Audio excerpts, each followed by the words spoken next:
नमस्कार.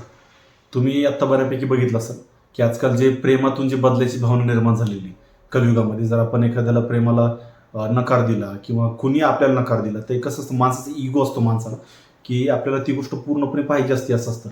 की बाबा एखादी गोष्ट आपल्याला आवडली, तर ती नाही भेटली तर माणूस कसं करतो, की त्याची पार त्या माणसाला त्या घोडाच लावायचा, त्याला बरबाद करायचं. ही खूप वाईट गोष्ट आजकाल तुम्हाला बघायला भेटत असं.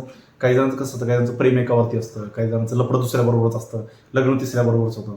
ही पार म्हणजे बोसडत असायची कामं. आणि त्यामधून काही रडणार तर दळबतीच असतात.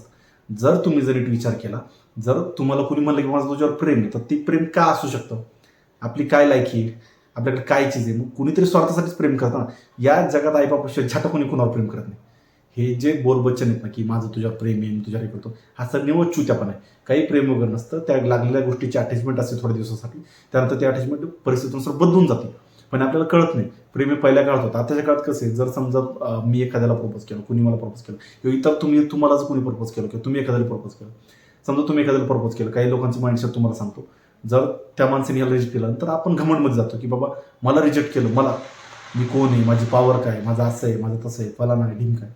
या गोष्टीच्या इगोमध्ये माणूस जास्त जातो आणि मग त्याच्यातून ती बदलायची भावना निर्माण होते. आणि काही लोक मग ते आता तुम्ही बघित असेल ॲसिड केसेस वगैरे जास्त होतात किंवा एखाद्यावर जबरदस्ती आपण शरीर प्रेम नाही भेटलं तर आपण त्याला उचलतो. ती एखादी मुलगी असेल तर मुलींबद्दल हे जास्त घडतंय या समाजामध्ये.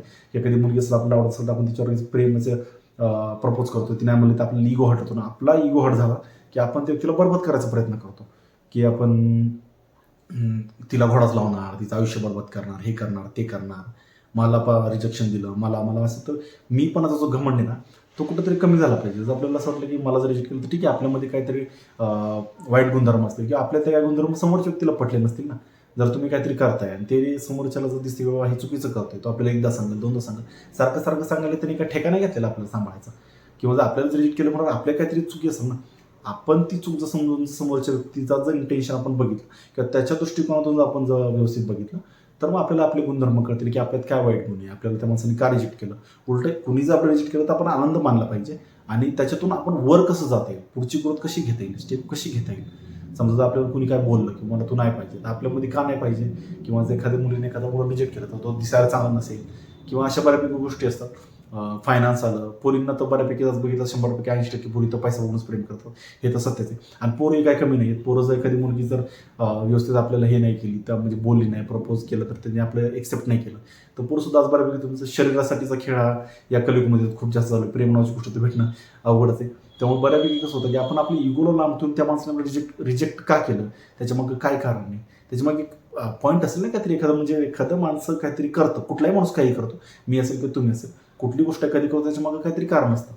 कसं असतं, आपण या जगात एवढं तरी प्रॉब्लेम बनलं पाहिजे की लोकांनी आपल्यावर प्रेम केलं पाहिजे. एखाद्याने आपल्याला प्रेमाचा अपमान केला किंवा रिजेक्ट केलं, तर आपण त्याला शिव्या घालून किंवा ते मारून त्याला जबरदस्ती आपण मिळू शकत नाही.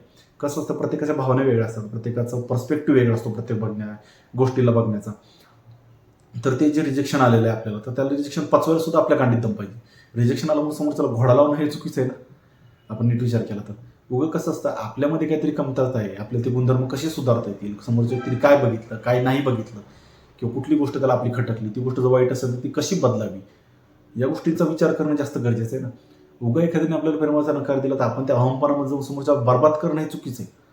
त्या गोष्टी तुम्ही जेवढं जास्त बदलण्याचा प्रयत्न कराल तेवढं चांगलं आहे. पण कसं असतं, एकदा रिजेक्शन आलं, दोनदा रिजेक्शन आलं, ते काय काय पिक्चरमध्ये दाखवतात बघा, की बाबा सारखंच प्रपोज केला मग ती आपल्याला भेटली. तसं काही होत नाही रिअल लाईफमध्ये. रिअल लाईफ लई वेगळी असते. आणि दोन्ही बाजू विचार केला तर पोरांची पण तेवढी चूक असते, पोरींची पण चूक असते. आपल्याला फक्त पोरींचं दिसतं, म्हणजे इथं मध्यंतरीमध्ये UP साईडला केस आली की ड्रममध्ये भरून फेकलं, हे केलं ते केलं. पण काही मुलं अशी पण आहेत की जी प्रेमाच्या नावाखाली पार पोरींचा बाजूवर ठेवून टाकतात. त्यांना एवढं बरबाद करतात, एवढं छळ करतात. ह्यातच चूक आहे. एखाद्यावरती आपल्या भावना लादणं हे बरोबर नाही. जर आपल्याला ती आवडली तर त्याला आपण आवडत अशी नाही ना. तुम्हाला जर कोणी प्रपोज केलं, समजा ती व्यक्ती आवडत असतं, आपण त्याला नकारच देणार असतो ना. आपण थोडी तिला हे करणार असतो. जर तुम्हाला कोणी आयुष्यात प्रपोज केलं, तुम्हाला ती आवडत नाही, तर आपण तिच्यावर जबरदस्ती किंवा ती आपल्याला जबरदस्ती करत नाही ना. नाही म्हणली विषय सोडून देते ना. त्यामुळे एखाद्याच्या भावनाचा आदर करा. त्याला जर तो नाही बोलतो त्याच्या काहीतरी कारण असतं. उगाच उठसूट त्याला एखाद्याला बरबाद करायचा, ओढायला, हे अतिशय चुकीचं आहे. त्यामुळे आलेल्या रिजेक्शनला पचवायला शिका. आणि जर आपल्यामध्ये जर काही वाईट गुणधर्म असतील तर ते आपण लवकरात लवकर कसे सॉल्व्ह करता येतील, त्याच्यामधून कसा मार्ग काढता येईल किंवा त्याला अजून कसं ग्रोथ करता येईल ह्याच्यावर जास्त लक्ष द्या.